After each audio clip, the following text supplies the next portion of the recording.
सानी इंटरनेशनल हज उम्रा टूर्स एंड ट्रैवल्स। हज उम्रा जाने के ख्वाहिशमंद हजरात स्क्रीन पर दिए गए नंबर्स पर कॉल करें। अस्सलामु अलैकुम वरहमतुल्लाहि वबरकातुहू। अल्हम्दुलिल्लाहि रब्बिल आलमीन वस्सलातु वस्सलाम अलैना नबिल करीम। अम्मा बाद औज़ु बिल्लाहि मिनश शैतानिर रजीम। बिस्मिल्लाहिर रहमानिर रहीम। सदर मोहतरम और हज़रीन जलसा, आज के इस मुबारक जलसे में आप हजरत के सामने में कुरान पाक की फजीलत के मौजू पर एक छोटी सी तकरीर पेश करना चाहता हूँ। दुआ कीजिए अल्लाह ताला मुझे सही कहने की तौफीक अता फरमाए।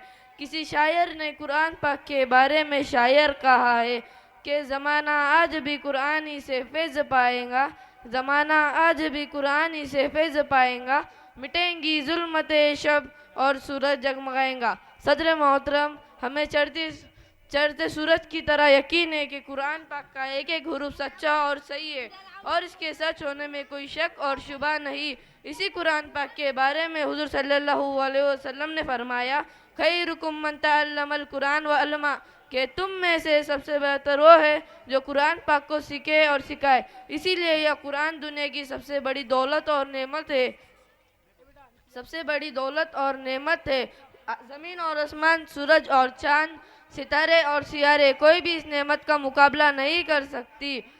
अल्लाह पाक का यह कलाम सभी कलामों से अफजल है।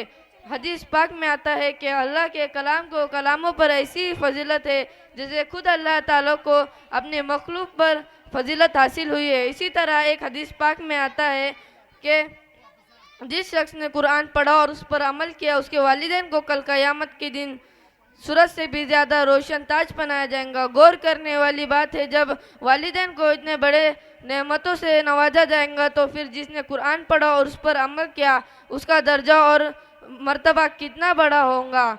मोहतरम हजरात, क़यामत के दिन हश्र का मैदान होगा और ऐसे 10 आदमी जिनके लिए दोज़ख वाकिब हो चुकी होंगी, कुरान हाफिज अपने रब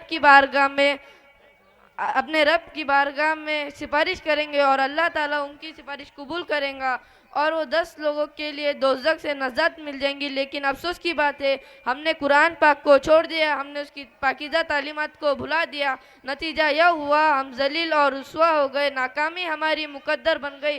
मुसलमानों, समझो और होशियार हो जाओ, गफलत का पर्दा उठाओ और कुरान पाक से वाबस्ता हो जाओ, वरना तारीख हमें कभी माफ़ नहीं करेंगी।